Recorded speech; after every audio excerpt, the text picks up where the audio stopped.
Hey guys, Tyler Barron here down in Texas, and as you can see, I'm in my office today versus being out in the field, working on off-season deer prep and things like that. And a big part of that is because it has been unbelievably hot here in Texas this summer. So every day it feels like it's been at least like 100 degrees minimum, and I think the forecast for like the next week is like 105. So I'm going to take a little bit of time in the air conditioning here, and I'm hoping to help you guys out with something that I've been doing for the last several years and having a lot of fun with, and I know a lot of people are probably thinking about it as well. So what I'm going to focus on today is 5 tips to help you plan your next out-of-state hunting trip.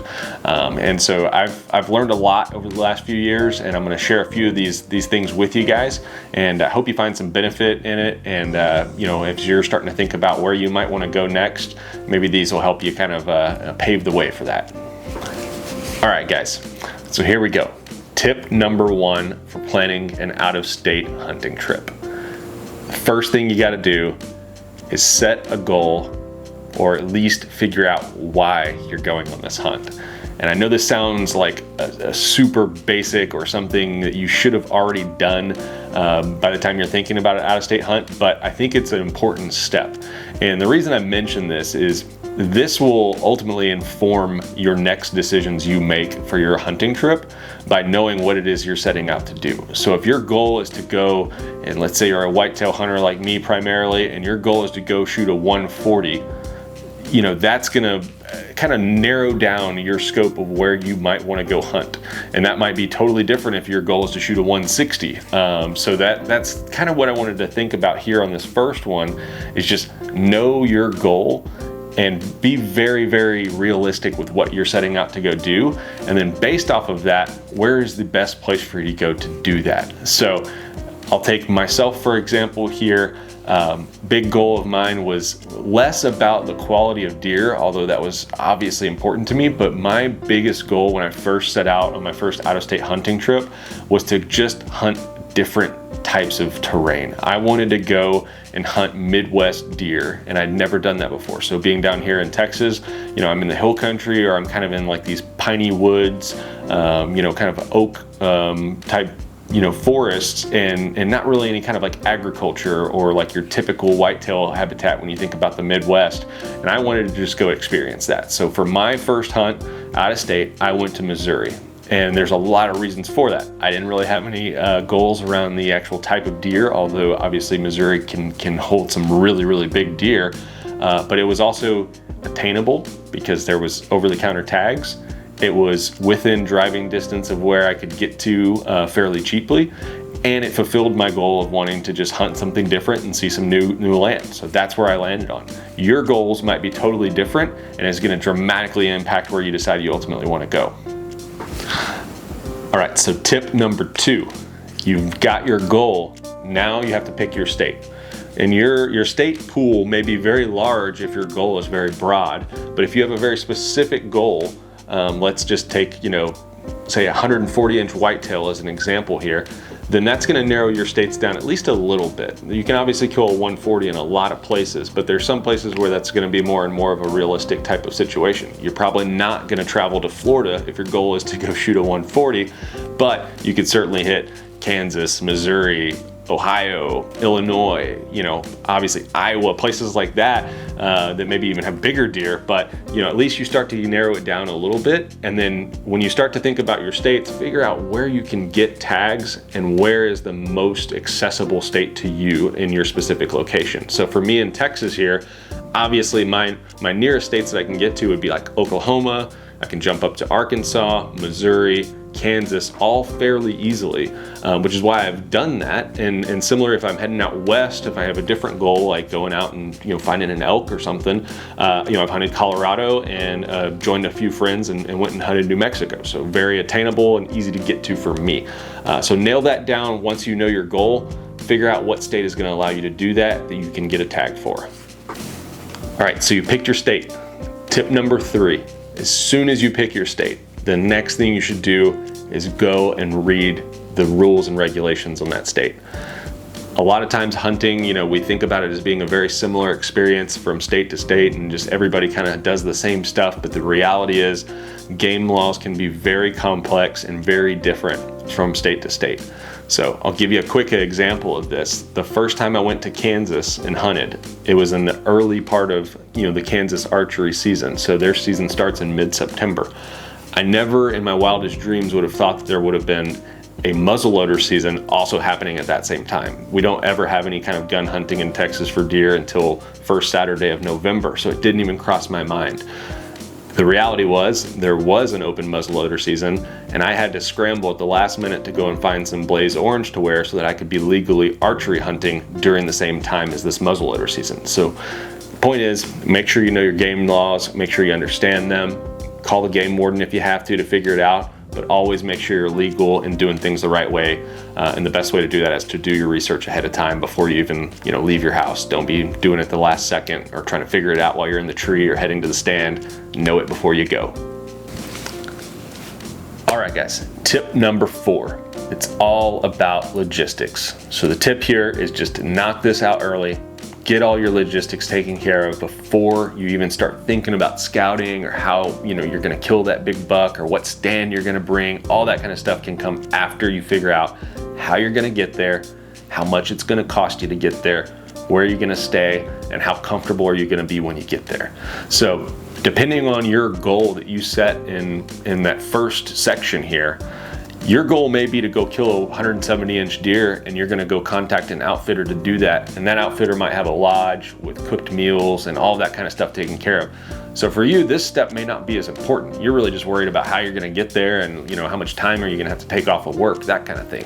But for the DIY guy, like what I'm doing a lot of times, it's way more important to nail this down sooner rather than later, so that you don't have to worry about it when it actually gets closer to the season and you're focused on what you're going to do to kill that deer or whatever you're chasing after. So know all of your logistics ahead of time, break it down, figure out your costs, all that, and know before you go, basically. Don't be kind of winging it at the last second, because that's a good way to either spend way more money than you need to, or just have a less comfortable, less fun trip than you really want to. So I'm going to break this down for you guys on just kind of how I think about it. Depending on your priorities and your work schedule and things like that, your list may be different, but the goal here is to just kind of lay out different options, weigh your pros and cons, and that way you can make some really informed decisions. So this is how I do it. All right, guys, so check this out. This is how I think about the basics of logistics when it comes to figuring out how I'm gonna get there and what my accommodations are gonna be like. So I've broken this down in a few different ways here. Let's see if I can get this to focus. All right, cool. So first option here is the motel option, which has a lot of perks, but is the highest cost. The next option I have is bringing a travel trailer. And I've done something similar to this when I had a camp trailer that I drug up to Kansas. It wasn't a full-fledged travel trailer, but it's more like an expedition type of trailer. A lot of perks, but also some cons as well. And then the last option over here, which I've also done a few times, is just the pure camping route. So setting up a tent, doing all that kind of stuff. Here's the way I think about it when it comes to each one of these. The lodging cost. Obviously, everybody thinks about the motel as being the most expensive. And I've heard people say that they would go on more out-of-state trips if they had a travel trailer. I'm here to tell you that it's not that big of savings to bring a travel trailer versus doing like a cheap motel. And here's how that breaks down. So what I've got here is a 500-mile round trip, or excuse me, one-way trip hunting destination. So that's what I'm kind of banking on. I'm banking on 7 nights, and I'm banking on $4.70 a gallon for gas, which is the average right now, unfortunately. So how does that break down cost-wise? So for lodging at a motel, my last trip to Kansas, it was a pretty ratty hotel. It's a Red Roof Inn, but it was serviceable, had everything I need. It was $65 a night, 7 nights, that comes out to $455. Fuel to get there. So using our calculations on the gas, it's $2.75. That's at 17 miles per gallon, which is, pretty roughly average for a lot of trucks and things like that. So there's your cost, $455 and $2.75, total of $730. That gets you your lodging and it gets you there and back, okay? The travel trailer. Here's where this starts to really kind of shake out in a way that I didn't quite plan originally. You still have to pay for a lot of times like a lodging spot for your travel trailer. So, that's gonna be to have water and electric hookups and all that kind of stuff. So unless you can stay on the property where you're hunting, in which case this goes to zero, but a lot of times this is like 25 to say 30 or 40 bucks a night to park your travel trailer and have those amenities of, water and sewer and electric and all that kind of stuff. Now here's the kicker. If we assume that your 17 miles per gallon that you would get drops down to 10 miles per gallon because you're hauling a heavy trailer, your gas prices now go up to $4.70. So $175 a night, that's at 25 bucks a night, which is kind of on the cheaper end for a good, camp spot. Plus $4.70, that gives you $645 for your travel, and lodging expenses if you're bringing your own travel trailer. There's also the added cost of the travel trailer itself, obviously, if you're making payments on all that kind of stuff and thinking you got to buy one. Plus any sort of like road hazard type of things that could happen from dragging a big travel trailer versus just driving your truck or whatever you got. So the savings there, not all that much when it really comes down to motel versus travel trailer.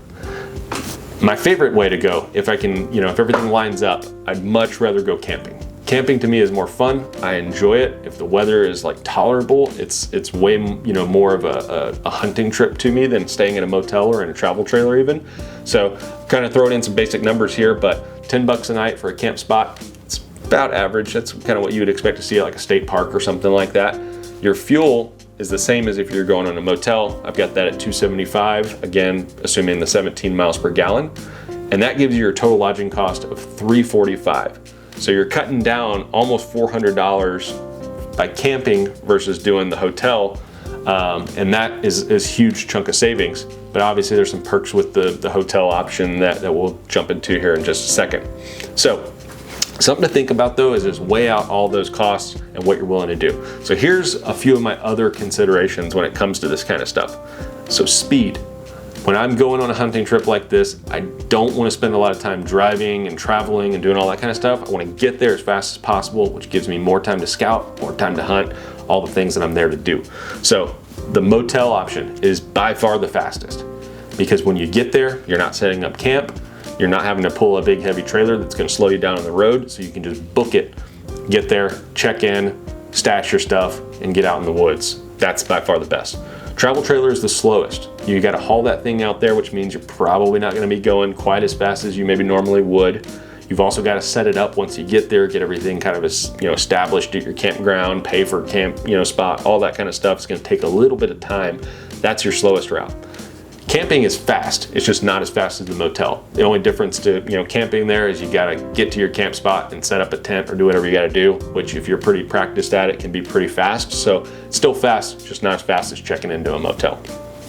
The amount of gear, this is another thing, especially if you're going with a couple of people or you just have a bunch of stuff like me. I take a lot of stands. I take extra bow. I've got camera gear out the wazoo. I mean, you guys know how insane I am when it comes to that. So, the motel option is the least amount of gear that you got to bring.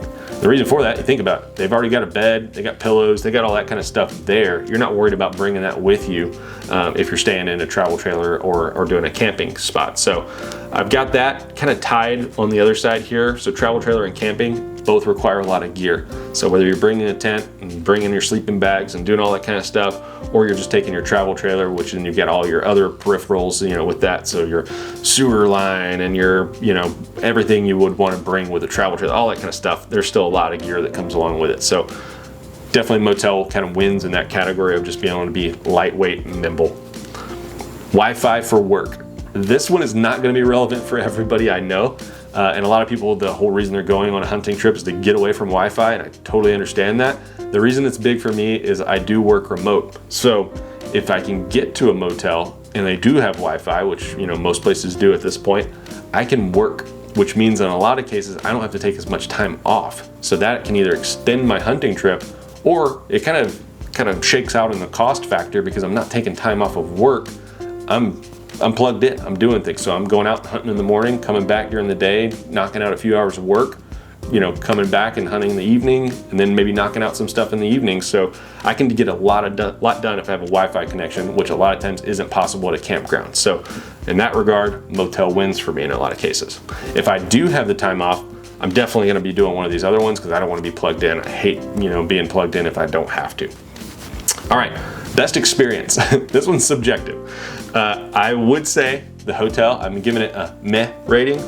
And the meh rating is just because it kind of feels lame when you're in a motel versus being at a campground and having a campfire and all that kind of stuff. So while it is handy and it can be more comfortable from like a sleeping perspective, and obviously if the weather sucks, it's nice to be in a room versus, a tent. But overall, the experience is way better, I think, if you're in a travel trailer, which I'm giving a pretty cool rating, or camping, which I think is awesome. So that's just kind of how I lay that out. Yours might be totally different. All right, and then the last thing, as I mentioned, we've kind of already covered this, but just total everything up down at the bottom, for your specific trip and what level of comfort you're doing and how much gas you're gonna spend, all that kind of stuff. And then that's gonna, help you out, especially if you're tight on a budget, to figure out like what you can do and what you can't do. And maybe you need to pick a spot that's closer than what you originally thought because gas is insane right now. But just nail all that down, throw it in an Excel sheet or just write it down in a notepad, whatever you gotta do to keep yourself organized, that you can stay on budget, and that way you don't just end up blowing it and just not having fun because you're worried about the money that you're spending. So total everything up, weigh your pros and cons. These are some of mine, and then figure out what you want to do. Okay, thanks for sticking with me so far through this. Number 4 was a lot, I know, but I think it's a very, very important one. So that takes us to number 5, the last step, and this is all about scouting. And I'm not gonna dive in and do like a full tutorial on how to scout and e-scout and do all that kind of stuff. There's plenty of videos about that. I'm honestly probably not the best at it anyway, but I will do, some follow-up videos where I talk about how I'm gonna set up my Oklahoma property based off of some of the e-scouting that I've been doing. But in the meantime, what you should focus on is just how you're gonna gather information. So the first thing I'd recommend is get a good hunting app. There's a lot of different options in there. I tend to prefer HuntStand. For me, it's been the best that I've found for just like understanding a property, looking at different map layers, figuring out where I can hunt, what the public land looks like, what the private land looks like. There's 3D maps. There's all kinds of different things you can do to really figure out how that property is going to lay out before you even, put your boots on the ground and start walking around on it. So, take a look at a HuntStand Pro type of subscription and then really dig in there, start setting a bunch of waypoints and give yourself just a ton of different options so that when you get up there, you can start scouting it out on foot and figure out and either confirm or deny whether your suspicions of deer activity or travel routes and stuff like that is actually true. You may get there and find out that the area that looks so good on the map is so pressured that there's nothing there. And if so, you want to have those multiple options to go to next. The next thing you can do after you start doing some of the e-scouting, using an app, is to jump on, and look at articles and forums and different places like that and start Googling the area that you're planning on going to hunt and just look up anything you can find. What I don't recommend here is don't jump onto forums and start asking for people for, asking their spots. You don't want to be the guy that's out there, trying to get into somebody's honey hole and figure out where they're killing all their big deer on public land. They're not going to share that information with you anyway. But what you can do is be respectful and ask questions about tactics, best times of the year for deer movement, what to key in on as far as food sources, what the deer are doing in a given, period of time, when the rut starts, all that kind of stuff. You can do and ask those questions in a very, very respectful manner. And a lot of times on forums and stuff like that, people will be pretty helpful. So, use all of that to your advantage, especially if the area is going to hunt different than what you're used to back home. You want to know all of that as much as possible before you get out there. All right, so that's gonna do it. Those are my 5 basic tips for planning an out-of-state hunt. There's a lot more that goes into it, believe me, but I think if you do these 5 things and do them very thoroughly, you're gonna set yourself up for a really, really good time. And believe me, it is so much fun. I've had more fun on my out-of-state hunting trips than I have in a long time hunting here in Texas. And that's not just because of being successful. It's just a blast to hunt new land, try new techniques, see different sites, all that kind of stuff goes into it, and it's just so much fun. So I can't recommend it enough. If you're planning one for this year, you got a few more months to get everything nailed down. But even if you're not, start thinking about it for a year or 2 years, 3 years from now, and set those goals, figure out what you got to do to go get them, and then guys, just chase it. It's a blast, and I don't think anybody I've ever talked to who's done it has regretted it. So, you know, take your time, figure it out. Find a buddy who wants to come with you, cut all those bills in half and the drive time and the weight of dragging that buck. That's a lot more fun too. Maybe that's tip number 6. Find a buddy, find some help. I've done it both ways, with friends and without, and it's way more fun if you got a buddy with you. So in the meantime, guys, I'm gonna get back to doing some e-scouting here, and I'll take you along on some future off-season work here if it ever cools down. And we're only a couple of months out, really. Seasons are starting to get going here in just a couple of months, so we'll be seeing you in a tree before long and hopefully knocking down some big bucks and having a lot of fun doing it. So stay tuned for more, guys. Bow Hunter Die.